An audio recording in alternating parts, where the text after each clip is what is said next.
Hey everybody, welcome back to the channel. Today we've got an exciting new update. We are at Dorico 6.2. Dorico 6.2 is an update that's free for all of us Dorico 6 users. This brings us from 6.12 all the way up to 6.2. There are some new features, but this is mostly a maintenance update. So for those of you who haven't logged on yet to see this friendly reminder to say, hey, it's time to update your software, I'm going to give a quick spoiler. They haven't added the tie back across the repeat sign for the second ending, but they have acknowledged this in their documentation that they are aware of it and they're working on it, but I guess we'll have to wait until version 7.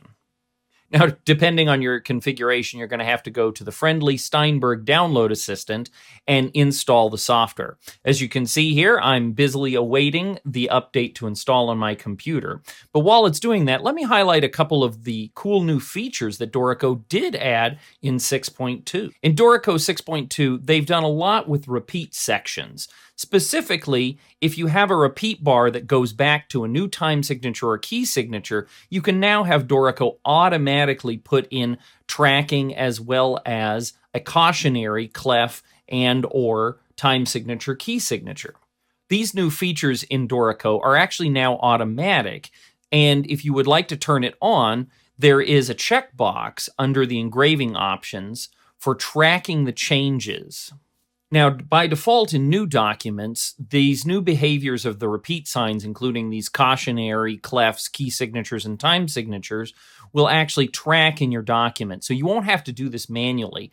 But if you already have an existing document, if you want Dorico to do this for you, you'll actually have to go in under the notation options and turn on the tracking option. This is to help if you've already done this manually by adding an extra key time signature. Now it won't ruin your existing document. But for your new documents, it's here to help you out, and it makes it so much easier. Another huge new feature in Dorico 6.2 is guitar notation, specifically around pitch bending as well as harmonics. You can see here in this example on their website, in the American notation standard, we have these kind of upward curves, and we use the words full, and then we have parentheses. But in the British style, they use BU for bend up. And you can also see they have some harmonic notation that differs a little bit from what we see. So you can now choose between these styles in the engraving options, which means you quickly get between these different guitar styles without muss or fuss. Harmonics are another one that has been added, and we have a lot of new features when it comes to harmonics. We can use the popover technique, the Shift P, for playback technique to add in harmonics.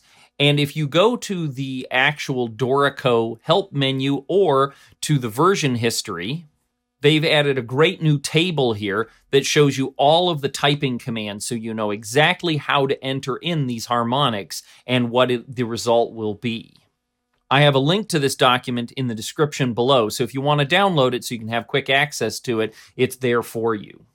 The other two big features that I really am excited about is they've added new enclosures for rehearsal markers and a quick way to add various types of rehearsal markers, aka you can add both measure numbers and add letters or Roman numerals, which is pretty fantastic because I can totally see how in some places I'd really like to know what bar number it is, whereas traditionally I would use either letters or the Roman numerals. So this is pretty fantastic. This next one is kind of minor, but it was a little bit of a problem for me, which was I was always mis-selecting notes. I wanted to get one single note, but I would end up selecting every note in the chord, and it was kind of frustrating. So they've added a new feature where we can prioritize selecting note heads rather than selecting all the notes in the chord. If you weren't aware, if you select the stem of a chord, it'll select all the notes, and if you select a beam, it'll select all the notes in that beamed group.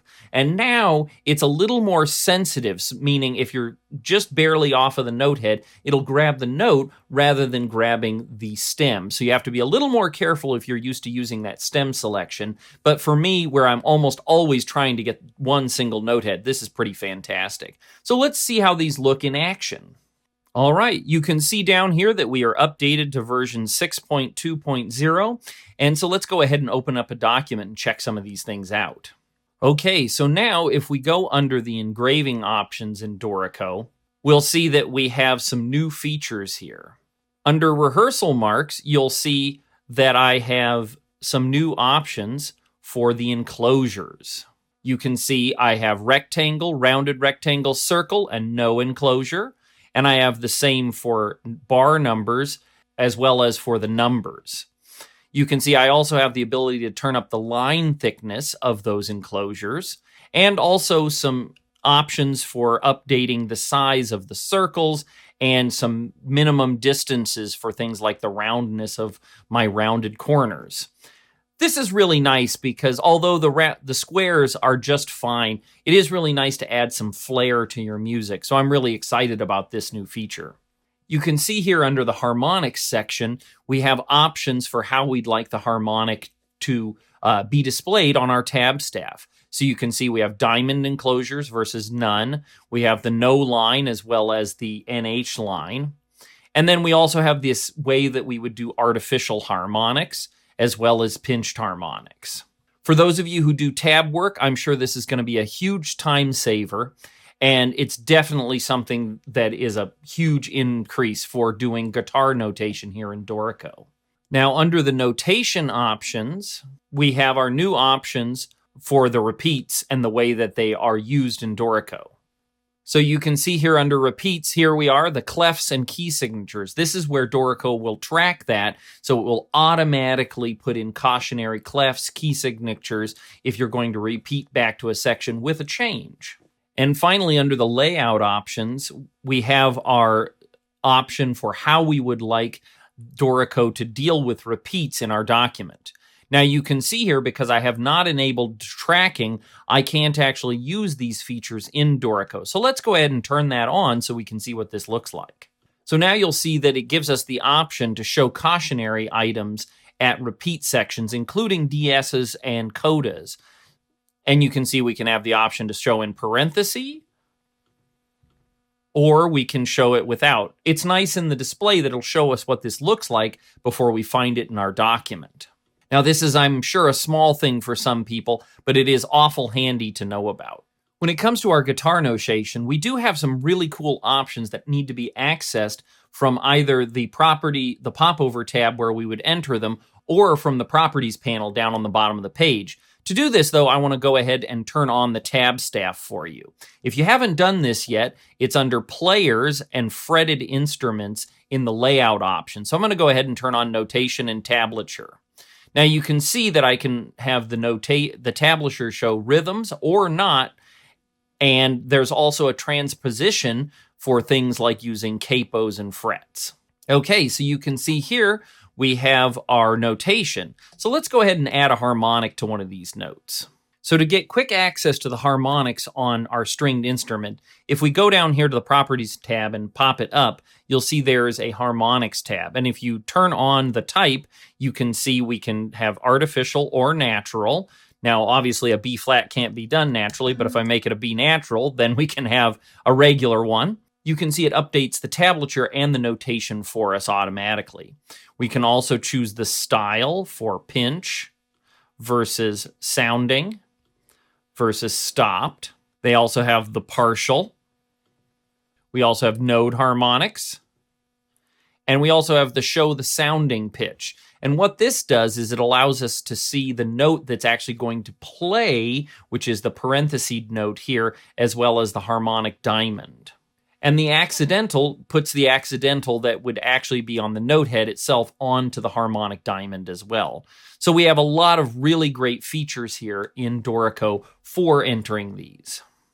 So to access the new feature for selecting note heads, we need to go under the Dorico Preferences. You can see under Note Input and Entry, under Editing, we have Prioritize Note Heads or Prioritize Beams and Stems. So I'm going to go ahead and flip it over to Prioritize Note Heads. So now you can see when I click on a chord, it's far easier to click on one note rather than every note in the chord. There are also some interesting new features, as you can see here in the list, like we can change the thickness of the beams on notes. You can also hide the dot on a dotted note in, say, a half note in 3/4 if you needed that. But again, be careful because now it will notationally look incorrect unless you're doing something very specific. There's also lots of new things for harp pedaling. And the last great new feature I wanted to tell you about was the ability to add a custom percussion legend to your percussion stave. You can see here in the document, it tells us that if we go under Edit Notations and Percussion Legend for selected instruments, we can come down here to our drum set and we can highlight these notes here. And then I can go Edit, Notations, Percussion, and here you'll see Legend for selected instruments, and it'll throw in my legend for me with everything that I had selected there. So that's a really handy feature. I can definitely see making a shortcut for that one the next time I work on a concert piece. Beyond that, they have given us over 70 new bug fixes and improvements that are just going to streamline your workflow that much better. When we open a new document, it'll ask us if we want to use the auto template if it wasn't preset or there was a playback template that's missing, as well as we have a bunch of new additives to the proofreading feature here in Dorico. So that just about wraps it up for the new features here in Dorico 6.2. I've already updated and I think it's fantastic, and I definitely recommend that you update as well.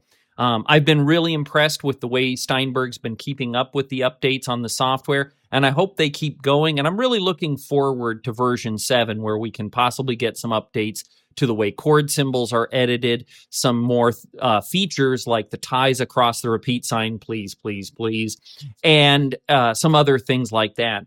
Remember, subscribe to the channel. It always helps me out. Leave a lot of comments, write some messages. I'm happy to help. I've got some great new content coming out shortly, and I will see you next time.